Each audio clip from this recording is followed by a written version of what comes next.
Oi gente, tudo bem? Eu sou Glaucia do canal Estante Indiscreta. Nesse vídeo eu vou falar das leituras que eu fiz no mês de abril. Essa é a primeira parte, eu li 6 livros, vou falar de 3 livros agora e 3 depois, para o vídeo não ficar muito longo, tá? O primeiro livro que eu li no mês de abril foi esse aqui, O Africano, de J.M.G. Leclésio. Esse livro aqui eu comprei sem ter referência nenhuma, não sabia do que se tratava, mas simplesmente me deparei com ele na livraria. Capa dura, um livro da Kozak Naif, fininho, cheio de fotos, né? Eu gosto de livros com fotos, com ilustrações. Então eu comprei, né? Comprei sem saber do que se tratava. Eu lendo mais aqui, Prêmio Nobel da Literatura de 2008, então eu falei, o livro deve ser bom. Bom, esse autor aqui, o Leclésio, ele nasceu em 1940 e ele é de nacionalidade franco-mauriciana. As Ilhas Maurício, elas ficam ali no Oceano Índico, foram dominadas pela França, depois foi colônia inglesa, até que por fim adquiriu a sua independência. Ele se especializou em literatura francesa pela Universidade de Bristol, acabou dando aula também depois nos Estados Unidos. E ele, aos 23 anos, ele ganhou o seu primeiro prêmio literário com um livro chamado O Interrogatório, e não foi publicado aqui no Brasil, tá? Esse livro aqui, ele é de 2007, né? E um ano depois ele ganhou o Nobel de Literatura.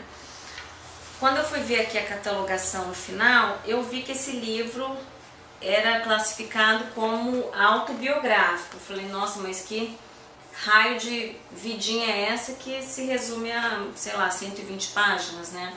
Mas assim, o livro, lógico que não vai falar da vida toda dele, apenas de uma determinada fase da vida dele. Bom, o Leclésio, o pai dele, ele era mauriciano, ele era médico e a mãe era francesa, de origem judia. Eles eram primos de segundo grau e o pai dele, ele se formou, parece que com uma espécie de ajuda do governo, e depois que ele se formou, ele teve que trabalhar em alguns locais prestando serviço ali para o governo. Mas ele não quis e ele acabou se alistando no exército e foi trabalhar como médico do exército, primeiro numa das Guianas, acho que é a Guiana Francesa, e depois ele acabou indo para a África. E o Leclésio, ele nasceu em 1940, então foi logo ali no início da Segunda Guerra, na época em que o pai dele estava lá na África e a mãe dele, que era de família judia, estava ali meio que fugida na Europa. Então, eles ficaram separados nesse período e só voltaram a se reencontrar quando o autor contava com seus 8 a 9 anos, e quando foi nessa ocasião em que a mãe conseguiu chegar até a África e que ele conheceu seu pai. E houve assim um estranhamento muito grande. Ele conheceu o pai 9 anos depois. O pai dele era uma figura muito austera, ele achava uma figura que mantinha ele distante, uma figura autoritária, que não dava muita abertura para brincadeiras, né? Então foi um período ali em que ele teve esse estranhamento com a figura paterna, né? Uma pessoa que ele não conhecia. E esse livro aqui, eu vejo ele como uma forma do Leclésio homenagear esse pai que ele passou a admirar e a conhecer, acho que muitos anos depois dele ter conhecido ele, né? Naquele primeiro momento, claro, ele era uma criança de 9 anos e ele não conhecia, ele não tinha como entender o porquê do pai dele agir daquela maneira, do porquê que o pai dele era daquele jeito. E muitos anos depois ele passou a entender e admirar esse pai, e esse livro eu vejo assim, que ele quis prestar uma homenagem a esse pai, tá? É um livro bastante comovente, sem ser piegas em momento nenhum. Inclusive essas fotos aqui que tem no livro são fotos que o pai dele tirou, né? Do período que ele passou na África, e que foi o país que ele aprendeu a admirar, né? Ele era de origem mauriciana, mas ele tinha cidadania britânica, só que depois que as Ilhas Maurício adquiriram a independência, ele acabou ficando assim meio sem pátria, né? Porque ele perdeu a cidadania. Então eu acho que o tempo todo ele se sentia como sendo realmente um africano, né? Então é um livro que vale a pena, tá? Eu dou 4 estrelas para esse livro, talvez até 5, porque eu acho que esse livro ele vale a pena, pelo menos alguns trechos, ser relido, tá? Então, O Africano, do Leclerc. Deixa eu ver aqui que eu selecionei umas frases aqui. Todo ser humano é um resultado de pai e mãe. Pode-se não reconhecê-los, não amá-los, pode-se duvidar deles, mas eles estão aí. Seu rosto, suas atitudes, suas maneiras e manias, suas ilusões e esperanças, a forma de suas mãos e de seus dedos do pé, a cor dos olhos e dos cabelos, seu modo de falar, suas ideias, provavelmente a idade de sua morte. Tudo isso passou para nós. Partindo para a África, nós mudamos de mundo. A compensação para a disciplina das manhãs e das noites era a liberdade dos dias. Quer dizer, a disciplina das manhãs, que era a maneira como o pai dele era, né? Ele era totalmente assim, uma pessoa autoritária e que fazia questão da disciplina, mas tudo isso era compensado porque realmente a liberdade que ele tinha vivendo naquele país enorme, naquele mundão, compensava tudo isso, né? Os africanos... Não. E é então que meu pai descobre, depois de todos aqueles anos em que se sentira tão próximo dos africanos, que o médico não passa de um agente a mais do poderio colonial, não diferindo do policial, do juiz ou do soldado.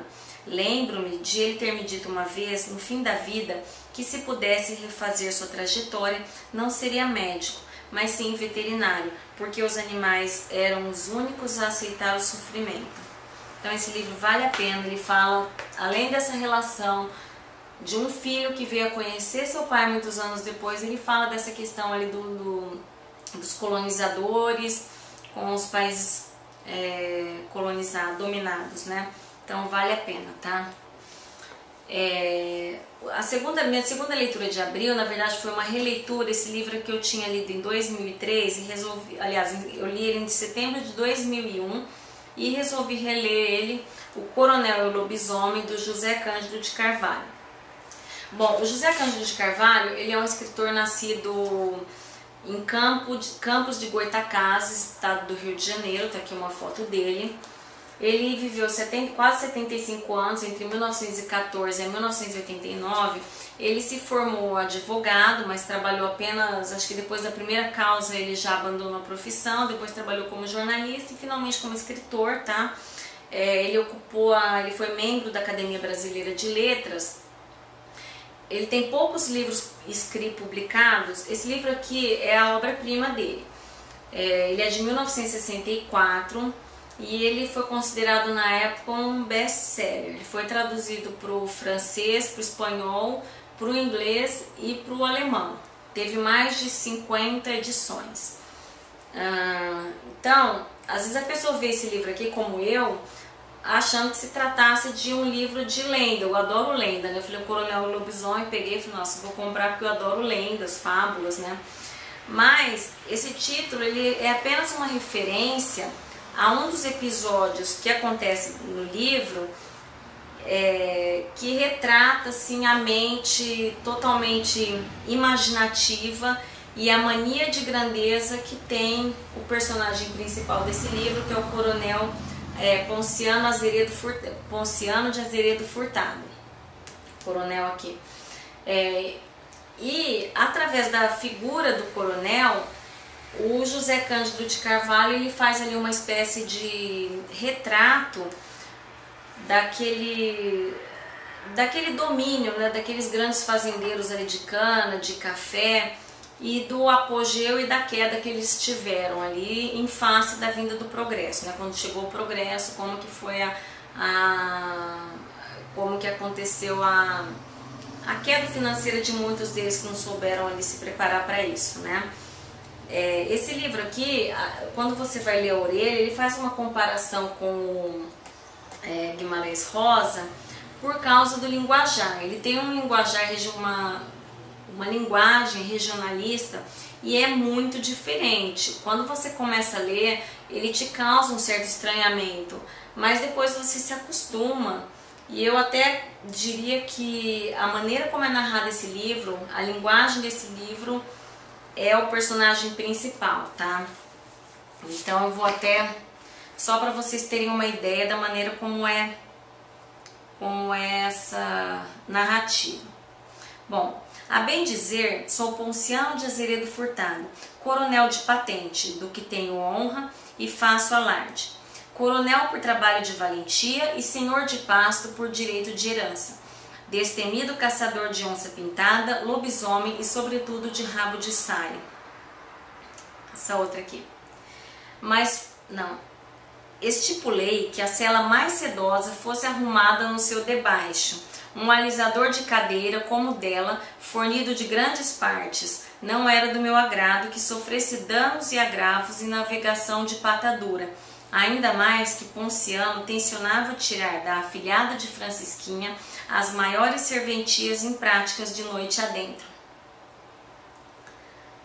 O vento levou a invencionice e mais de um boiadeiro veio tirar consulta comigo no Hotel das Famílias sobre demanda de gado, financiamento de mourões e até um caso de moça donzela que perdeu seus protocolos na lábia de um sujeito casado. Tive que despachar. Perdeu está perdido, que isso de donzelismo é como bananeira, só dá uma vez. Isso aqui achei legal também. Até quadro de parede comprou para guarnecer a sala de herança.